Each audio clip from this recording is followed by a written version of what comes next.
નમસ્કાર ધોરણ 6ના વહાલા વિદ્યાર્થી મિત્રો, આજે આપણે આ વિડીયો લેક્ચરની અંદર તમારું ગુજરાત સરકાર દ્વારા જે સ્વ અધ્યયન પોથી આપવામાં આવેલી છે તેમાં ભાગ નંબર 3, આ ભાગ નંબર 3ની અંદર ગુજરાતી વિષયનો પાઠ નંબર 9મો છે, નામનો મોહ છૂટ્યો. એમનું સંપૂર્ણ સોલ્યુશન આ વિડીયો લેક્ચરમાં જોવાના છીએ. તો ચાલો મિત્રો શરૂઆત કરીએ આપણે આપણા સોલ્યુશનની. તે પહેલાં એક નાનકડી વાત કરી દઈએ. નીચે ડિસ્ક્રિપ્શન બોક્સની અંદર એક પ્લેલિસ્ટ આપવામાં આવેલું છે. આ પ્લેલિસ્ટની અંદરથી તમને ભાગ નંબર 3, ભાગ નંબર 2 અને ભાગ નંબર 1 બધાના સોલ્યુશન મળી જશે. પ્રશ્ન નંબર પહેલો છે, નીચે આપેલા ઉદાહરણ મુજબ પાલ આવતો હોય તેવા બીજા શબ્દ લખો. ગોપાલ, રાજ્યપાલ, ગ્રંથપાલ, લોકપાલ, સત્યપાલ, નાગપાલ, સુખપાલ, નરપાલ. પ્રશ્ન નંબર 2, એકમના આધારે શબ્દનો અર્થ લખો.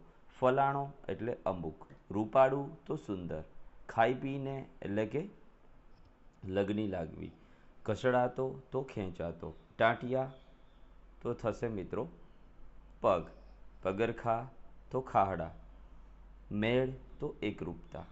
પ્રશ્ન નંબર 3, પ્રશ્ન નંબર 2માં આપેલા શબ્દો અને તેના અર્થને આધારે એક વાક્ય બનાવો. ફલાણો ફલાણાભાઈને કયા નામે બોલાવવા? રૂપાળું, રાધા ખૂબ જ રૂપાળી હતી. ખાઈ પીને એટલે કે પાપક ભીખુ ખાઈ પીને નામની પાછળ જ પડ્યો. ઘસડાતો તો રથપાલ ટાંટિયા ઘસડાતા ચાલ્યા જાય છે.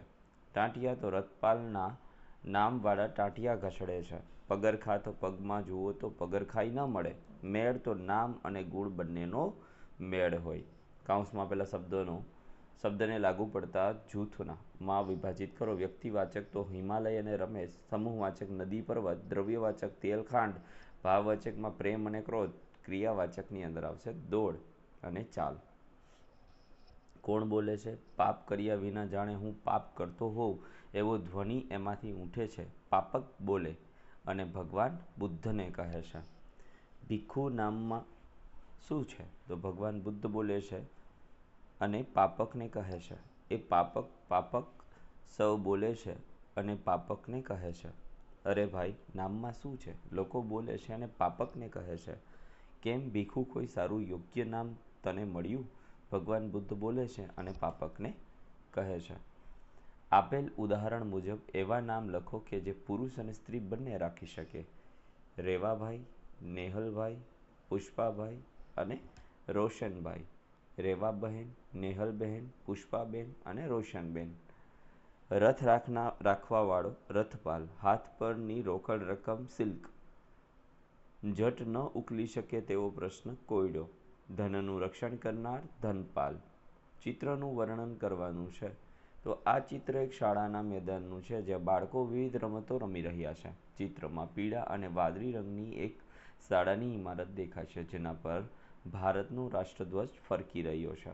મેદાનમાં કેટલાક બાળકો ફૂટબોલ રમે અને ક્રિકેટ રમી રહ્યા છે, જ્યારે કેટલાક બેસીને વાતો કરી રહ્યા છે. એક મોટું વૃક્ષ અને તેના પર લટકતો ઝૂલો પણ દેખાય છે. આ ચિત્ર શાળાના જીવંત અને આનંદમય વાતાવરણને દર્શાવે છે. વાક્યમાંથી સંજ્ઞા ઓળખવાની છે. અહીંયા જુઓ, રવિ અને બસ સ્ટેન્ડ, અહીંયા હરી, નદી, ઘર, દૂધ, ખાંડ, શાળા, બાળકો, મેદાન, શિક્ષક, પ્રેરણા અને સ્વભાવ. આ બધા વાક્યોમાંથી ગોતેલા સંજ્ઞાઓ છે.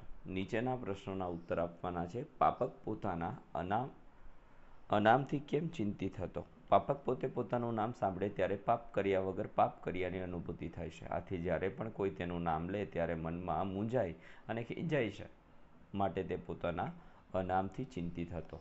બીજું, પાપકે ભગવાન બુદ્ધ પાસે જવાનો નિર્ણય કેમ લીધો? સૌ પાપક કહે છે તે પાપકને ગમતું નથી. પાપ કર્યા વિના જાણે તે પાપ કરતો હોય એવું ધ્વનિ એમાંથી ઉઠે છે, માટે પાપક તેનું નામ બદલવા ભગવાન બુદ્ધ પાસે જવાનો નિર્ણય કરે છે. પાપક રાજી થઈ ગયો કારણ કે ભગવાન બુદ્ધે સારું, તો તું પોતે જ કોઈ સારું નામ શોધીને આવજે, એ નામ તને આપી દઈશ. પણ જો કોઈ એવું નામ મળે જેમાં નામ અને ગુણ બંનેનો મેળ હોય. પાપક શા માટે નામનો મોહ છૂટી ગયો? પાપકને સારા ગુણ સભર નામની શોધમાં ફરતા જોયું કે રથપાલ પાસે પગરખા નહોતા. ધનપાલ છે તે ભીખ માગતો હતો અને નજીવક નામનો માણસ મૃત્યુ પામ્યો હતો. ભગવાન બુદ્ધે નામ વિશે પાપકને શું કહ્યું? ભગવાન બુદ્ધે નામ વિશે પાપકને કહ્યું કે ભીખુ નામના શું છે? નામ તો ભલે ને ગમે તે હોય, મહિમા તો કામનો છે. તું મફતનો મૂંઝાય છે. અહીંયા ફ છે અને અહીંયા હ છે. છઠ્ઠું, તમે તમારું નામ પસંદ ન હોય તો તમે શું કરો? મને મારું નામ ગમે છે, પણ તે ન ગમતું હોત તો હું મારા માતા પિતાને વિનંતી કરી ને મને ગમતું રાશિ પ્રમાણેનું નામ રાખત. તમારા ઘરમાં તમને કયા ઉપનામથી બોલાવે છે? તો મારા ઘરમાં મને પ્રેમથી લાલુ, ભોલું, કાનો, લાડુ વગેરે ઉપનામથી બોલાવવામાં આવે છે. આઠમું, તમારી શાળામાં એક સરખા નામવાળા વિદ્યાર્થીઓને કેવી રીતે ઓળખશો? હું સરખા નામવાળા વિદ્યાર્થીઓને પૂરા નામથી ઓળખીશ, ઉપરાંત તેમને ફાળવેલ રોલ નંબર દ્વારા પણ ઓળખી શકાય. કેટલીક વાર તેમને તેમની શોખીન પ્રવૃત્તિઓ કે શારીરિક લક્ષણો પરથી પણ ઓળખવામાં આવે છે. તો મિત્રો, આ હતું સંપૂર્ણ સોલ્યુશન. ફરી મળીશું નેક્સ્ટ વિડીયો લેક્ચરમાં. ત્યાં સુધી આવજો. જય હિન્દ, જય ભારત.